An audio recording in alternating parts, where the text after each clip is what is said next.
they say the C word, we all walk down that same path. We're all, and we hit a wall and we go, now what do? My path is blocked by this big wall. We're going to go around, we're going to go under, we're going to go over. And in some cases, we're going through because we're tired of this and we just want to get it done. And I know that the waiting game is a huge emotional part of what we're dealing with. This is prostate cancer at its best, and you are going to think that things are moving at a snail's pace, and you're all, hurry it up, I need to know. Slow down, because they need to get all of the numbers together and all of the test results and figure out what is your personal course going to be. This is HCRD.online. It's still humor, culture, and real discussions, but sometimes it's personal, where I bring you into my story, unfiltered, and inviting you into the parts that most people hide.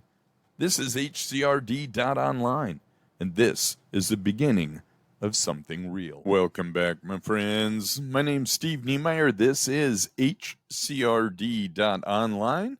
And you guys have figured that out. It is a web address. And I just want to thank you guys for being here.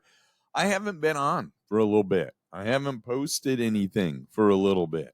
It's because I've been going through some weird stuff, mentally in a weird space.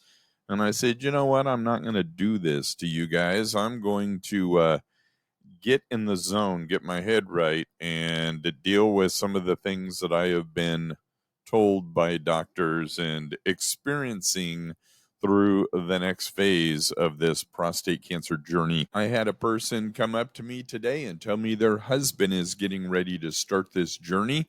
They were looking at another issue we had and said, you know what, your PSA number continues to rise. And it was in the 5s. It is now around 8.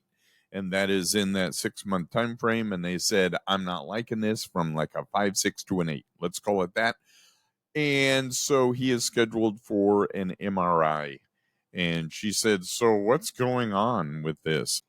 I said, welcome to it. Number one, there are so many phrases and so many things you're going to have to learn to know what the doctor's talking about when the doctor talks to you, that you and your husband both need to do a lot of studying and get a lot of information, so you go in this thing educated so you can help make the decision of treatment if it comes to that. Now, right now, you understand a PSA number. Yes, it's going up, and they see the scale and it's risen. Now it's spiked a little bit and they're concerned. This is exactly why you do PSA tests. So the next step for him is going to be an MRI. The step after that, I told her, would probably be an MRI guided biopsy. On the backside of that, bone scan, PET scan, depending on what the insurance and what the doctors are going to do because of results that they get. So he's in the early stages of this. And I said, if you want to do something, just jump on our podcast, either the Hopecast, and I know that has also been a little lacking. That's my fault. That's the fact that Richard's really, really busy, and I'll get into why I'm busy now, because I don't really remember the last time we talked about cancer and what it means. And what I thought I would do is just do a short little recap of where I am right now, and then tell you some of the effects of this and some complications and things that could be a concern for people that are going through all of this. So before I do that, I want to do just a real quick number recap. This is where some of you are going to feel like a glazed donut, and you're just going to, eyeballs will glaze over and you'll go, what are you talking about, Steve? We've been through this. Yes, we have. But there are 3 things I want to hit on. This is number 1, just a little recap of some numbers. If this is your first time, welcome to HCRD.online. This is where all of the podcasts kind of live. You're listening to one on prostate cancer right now. If you haven't gone back to the beginning, there's a lot of great information. Some of what I'm going to talk about in this real quick recap is covered, but at the same time, it never hurts to talk about this so people will understand what's going on with the prostate, what it is, where it's going, what are the numbers, am I scared, what am I supposed to be worrying about? We're going to go through some of that right now. All right. They say the C word. We all walk down that same path. We're all and we hit a wall and we go, now what do? My path is blocked by this big wall. We're going to go around, we're going to go under, we're going to go over. And in some cases, we're going through because we're tired of this and we just want to get it done. And I know that the waiting game is a huge emotional part of what we're dealing with. This is prostate cancer at its best, and you are going to think that things are moving at a snail's pace, and you're all, hurry it up, I need to know. Slow down, because they need to get all of the numbers together and all of the test results and figure out what is your personal course going to be. So there is a reason it's slow. Number two, it's just too hard to get into your appointments and get things done in a timely manner. Then you wait on results and your doctor has to examine those and then go to the next step. And so patience, my friends. We've all been through this. The worrying is ridiculous. I know. I was there and I said, okay, all good things. And the good things never happened the way I wanted them to. It was like, oh no, really? That's not good news. I said good news was going to happen. And sometimes life throws those curveballs at you and you just have to stay in the box and get ready to swing. Each year, 100,000 men with advanced prostate cancer undergo surgery to remove their prostate gland. That is called a radical prostatectomy. Long-term studies have found that cancer reoccurs in 30 to 40% of men after surgery, most often in those tumors that have spread microscopically outside of the prostate. And that's why we're looking at post-PSA numbers, looking for chemical reoccurrence. And it depends on where your oncologist or your doctor is going to be at the time. Some will say at 0.05, be concerned. And I'm telling you, I hit 5, then I hit 8, then so it goes pretty quick in my case. And they went, whoa, slow down. That 0.8 was like, oh, we need to do something. We did another test. And he said, well, unfortunately, we didn't do an ultra sensitive. But if I'm guessing with the rate that you were increasing, you're somewhere around a 1 point something. You're not quite at a 2 where it would have shown up on the test, but we know for a fact that it's there because it was rising, and we've done this stuff and a Decipher test. We'll get to all that in a second. So when you do this, men who undergo radical prostatectomy for the treatment of prostate cancer post-surgery radiation therapy, that's post-surgery radiation therapy, can play a vital role in reducing the risk of reoccurrence. Despite its benefits, many patients decline or defer radiation because it requires daily sessions for several weeks. And that it does. And it's going to make you feel bad. And there's a possibility we're going to add things to that. So just keep the seatbelt on. Yep. Hands, arms inside the ride till it comes to a complete stop. Because now that they're saying there may be a faster option with the SBRT, that is a stereostatic body radiotherapy form of high-dose radiation delivered in 5 sessions as opposed to the 38, 40, 28, whatever they come up with. So there is that. But you do that before you have your prostatectomy, because afterwards that doesn't work. About 313,700 new cases of prostate cancer happened last year. 35,770 deaths from prostate cancer. Now, the number of prostate cancer diagnoses each year declined sharply from 2007 to 2014. That coincides with fewer men being screened because of changes in the screening recommendations. Since 2014, however, there has been an increase of about 3% per year. And the testing is there. Please have your PSA checked. About 1 in 8 men will be diagnosed with prostate cancer during their lifetime, but each man's risk of prostate cancer can vary. That is based on age, race, ethnicity, and other factors that we'll get into at some point. For example, prostate cancer is most likely to develop in older men. About 6 in 10 prostate cancers are diagnosed in men who are 65 years of age or older. It is rare in men under 40. The average age for first diagnosis is about 67. So, depending on where you are, if you get it earlier, it can be more aggressive. If you're in that ballpark of, hey, I'm 70 something and I've been diagnosed, and you go through this, depending on your numbers, it's going to change your course of action. You may be on active surveillance. It may be something that never is a major issue for you. Prostate cancer is also higher in African American men and in Caribbean men of African ancestry than those of other races. So definitely get your PSAs checked. Okay. Your PSA is important part of your yearly blood test. It's very simple. You don't even know they're doing it, except for the fact that they've checked that box, and it may cost you a couple bucks. If you don't have insurance, I don't know. They said it's like a $30 or $40 test. I don't know. I haven't checked that because I have insurance and it's part of, and I've been doing a PSA test for the last 6 years, 7 years.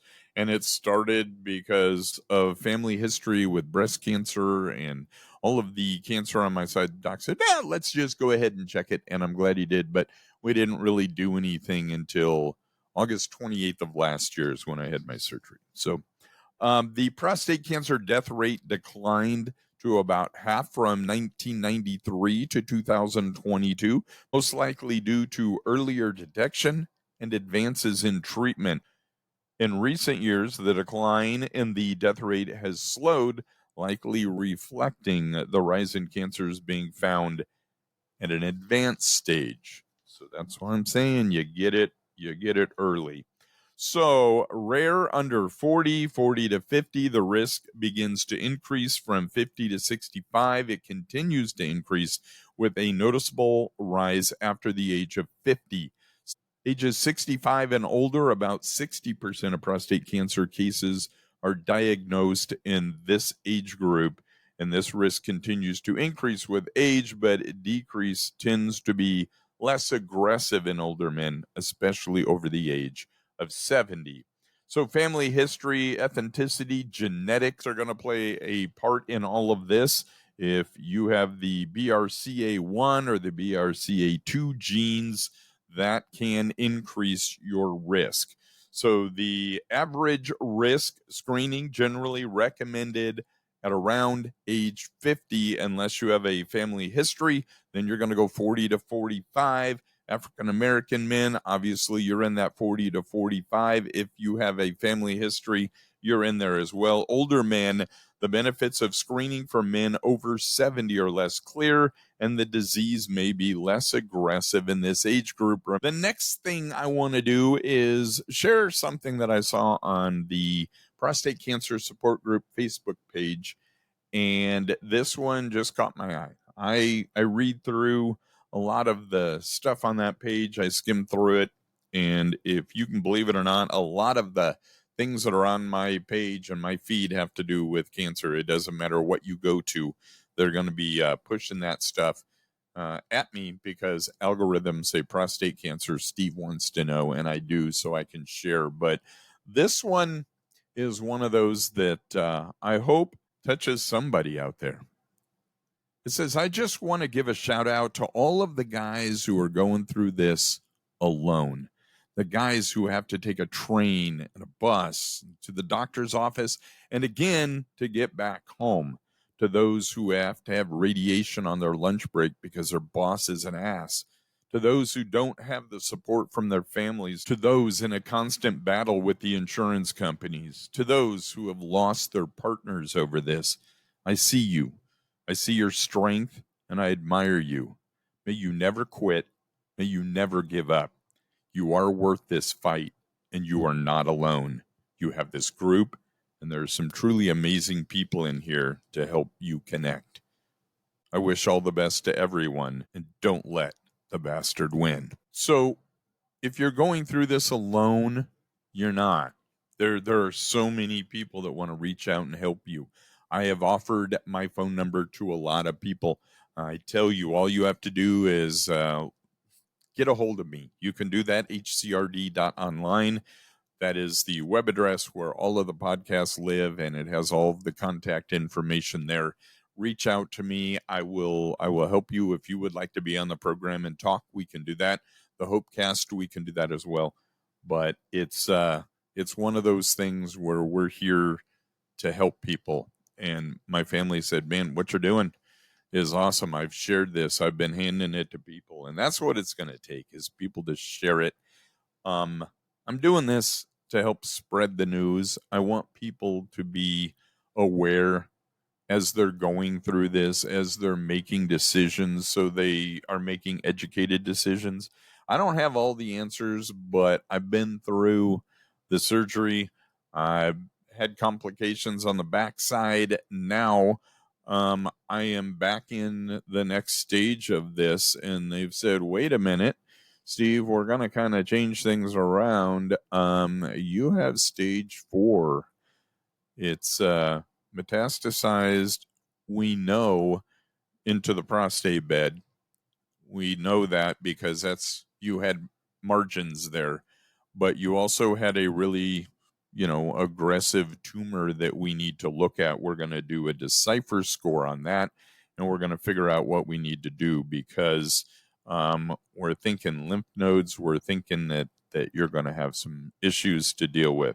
The Decipher score will tell us if any of those crazy little cells are outside of your pelvic area, if they're going somewhere. It will tell us how aggressive the cancer is that you're dealing with right now.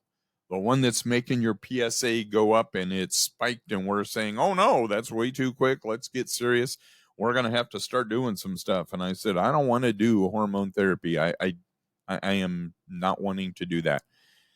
Said, well, let's see what the Decipher score says, and we're going to come back and we will readdress all of this. But until we know what we're dealing with, we don't know. So here we go. We had the test, and I called and said, hey, I need to know what's going on with this. And I didn't understand the Decipher test, and it, I guess, is the name brand, or I don't know. It's like a Kleenex. It's a facial tissue, but we call it a Kleenex, and this is one of the scores that they do within this genetic testing. All right. So what they do when they do the Decipher score is they actually take part of your prostate tissue that they have saved and do a 22 gene. How's that? They analyzed 22 genes predicting the likelihood of metastasis in the prostate cancer specific death. So the test provides a score between 0 and 1. From 0 to 0.45, generally considered low risk. Intermediate risk with that Decipher score, between 0.45 and 0.6, they are considered intermediate risk. And a high risk score would be above 0.6. These are considered high risk.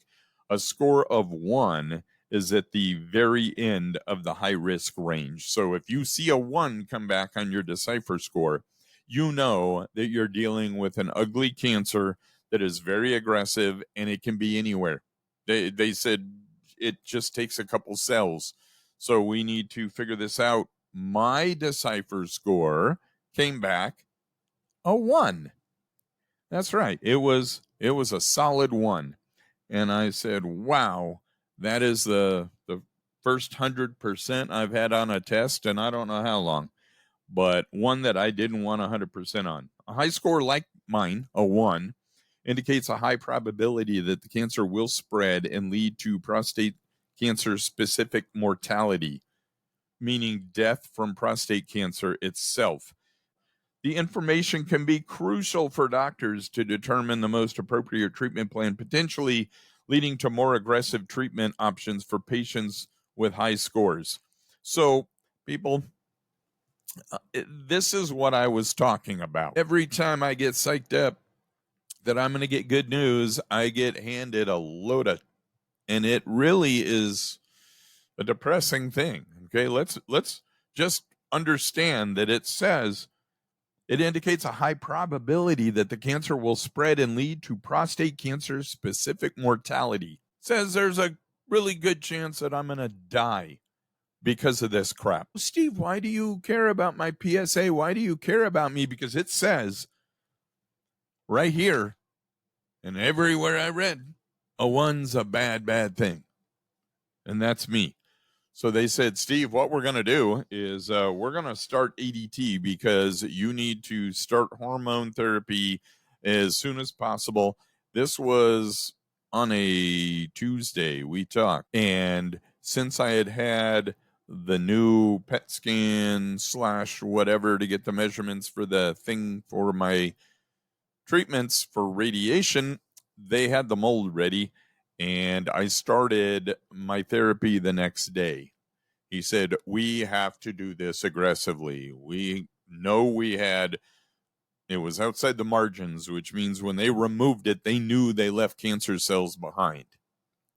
They knew that there was an invasion. They knew that the cancer was pretty aggressive when they did the testing on the backside of my prostatectomy.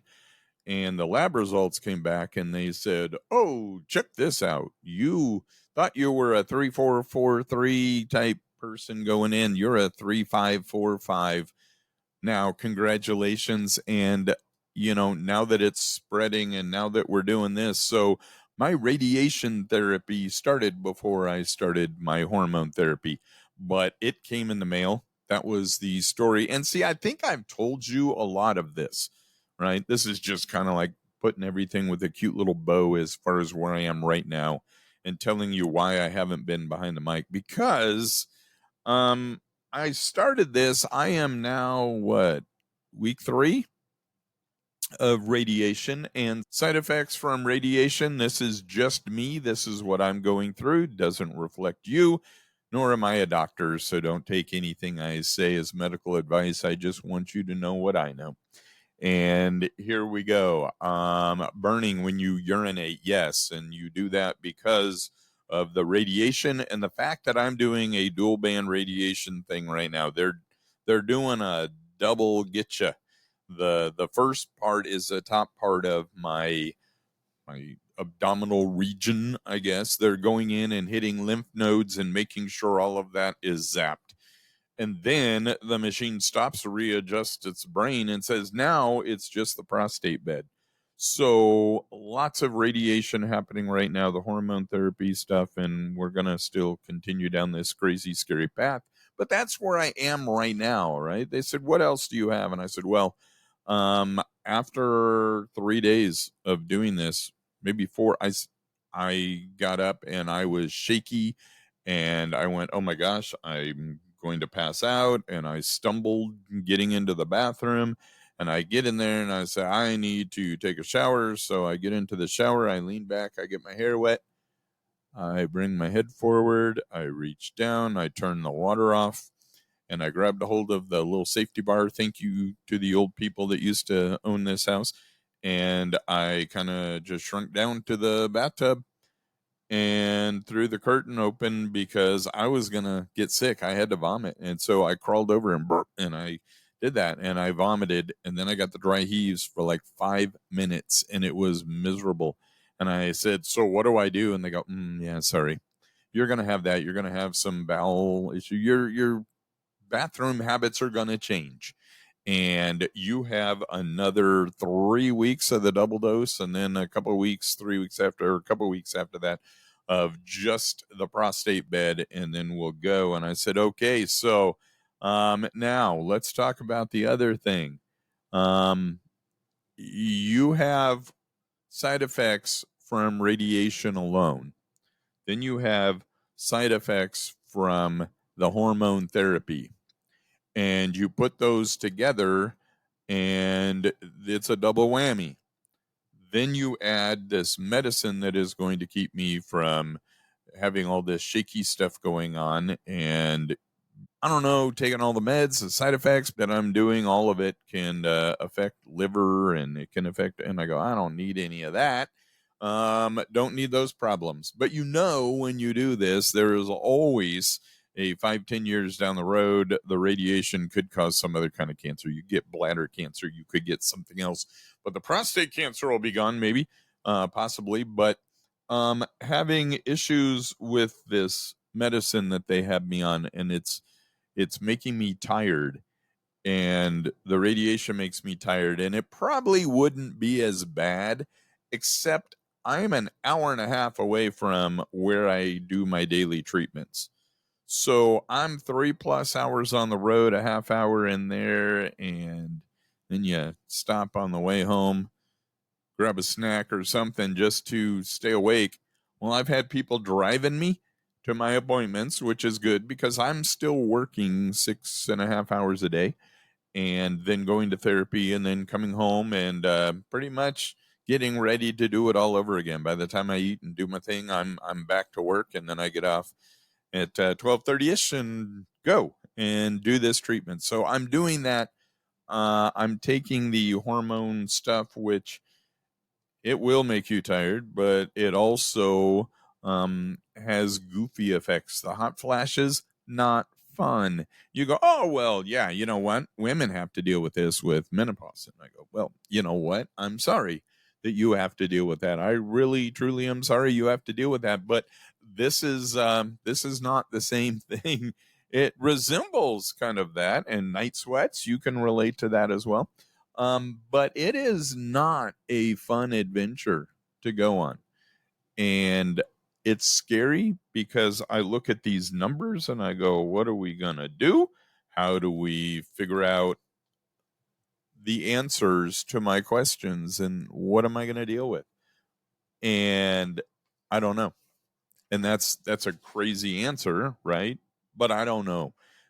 It affects everyone differently. People have different side effects. They have different outcomes. And so navigating those side effects is something that you're going to have to be aware of as well, because the side effects during hormone therapy and radiation can be overwhelming. The right tools, however, knowledge and support, you can manage symptoms and maintain a quality of life. So know what to expect going into this hormone therapy. Can it cause hot flashes? Yes. Fatigue? Yes. Emotional changes? Yes. Sexual side effects? Yes. It can lead to urinary urgency. Yep. Bowel changes? And fatigue. That's just the radiation side, especially in later weeks. So now we're going to compound this as we go, right? Understanding all these ahead of time reduces the anxiety and will help you prepare. One of the things is trying to get that water level right when you go in for radiation and timing it when you're on the road. Because I go, okay, now I start drinking. I have to have this. If I start too soon, I have to stop and use the restroom. Kind of defeats the purpose of having your bladder 60% full or better. They want it between 60 and 80% full in order to do the treatments. And I go, what if it's not? And they go, you drink more water or let some out. And I go, that sounds like it's no fun. You know what? Side effects, report them early. I did. They gave me medication. They said lifestyle changes. They said drink more water than you think you can and then drink some more. And I said, all right. Bone health, heart risk, mental health screenings, long-term hormone therapy could get you. What are you going to do? They said 6 months to 2 years. And I was talking to them Tuesday.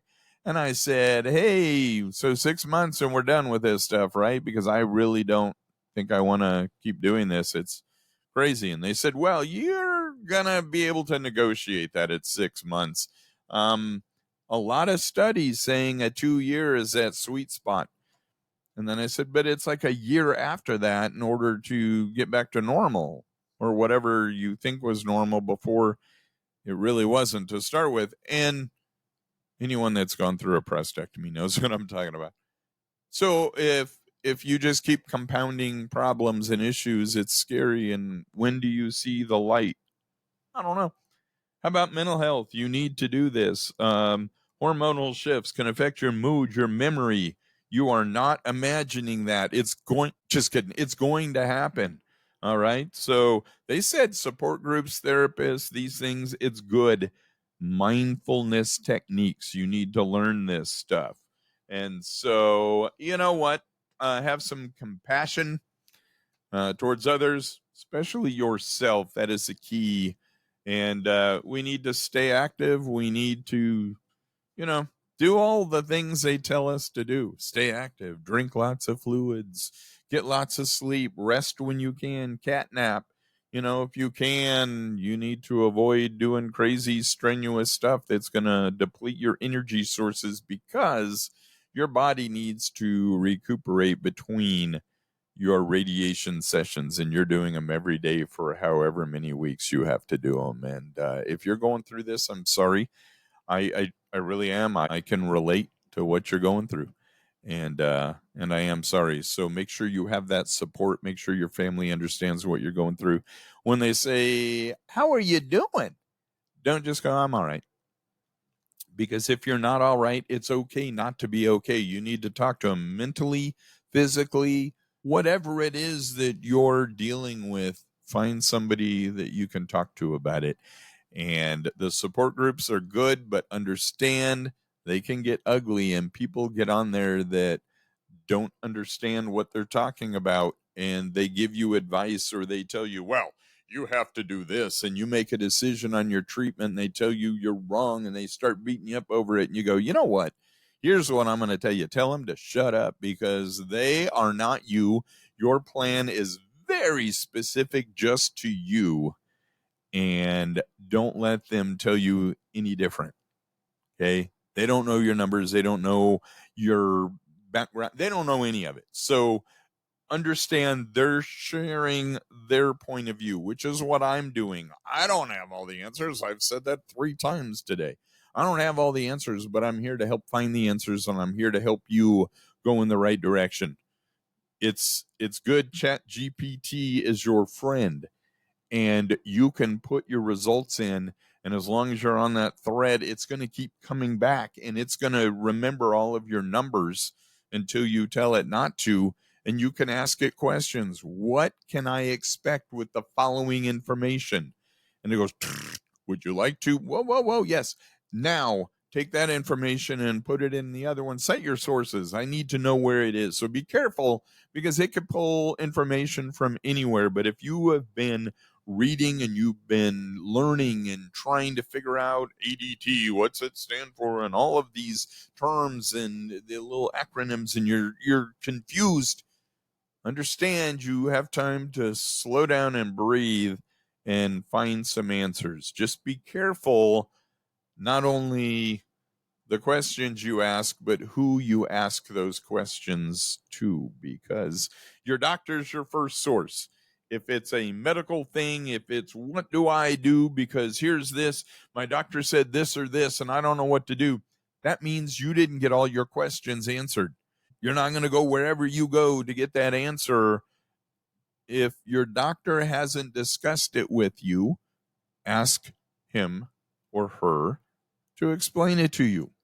Record all of your doctor appointments, because when they say something, your brain's going to interpret what they said wrong in some cases, and you're going to give other people bad information, and then it's worse than it really is, or it's not, and you need to stay consistent with your info, and the best way to do that is to record what your doctor says. Take questions in when you go.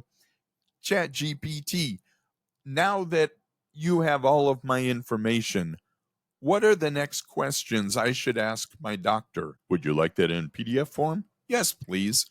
Would you like to take that so you can? Yes, however you want to save it and send it and all that, you can. And then when you get in there and say, Doc, here's my questions. You have your phone in your hand. They're answering your questions as you go through. Now, guess what? You're recorded. You can go back through and go, all those are answered. Oh my gosh, I forgot to ask about. And then you can go back and do that next time. You can write your doctor. Remember, you chose your doctor. They didn't choose you.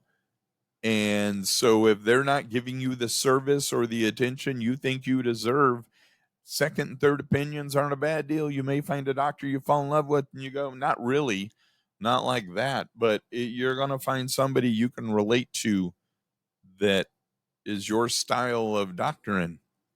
And when you find that person, you're good. And they can help you find the other people that need to be on your team, because this is not a single doctor, single solution. All right. Very complicated, many facets on this diamond. So just take them one at a time, ask the questions, get the answers. It will always lead to more questions. I'm here.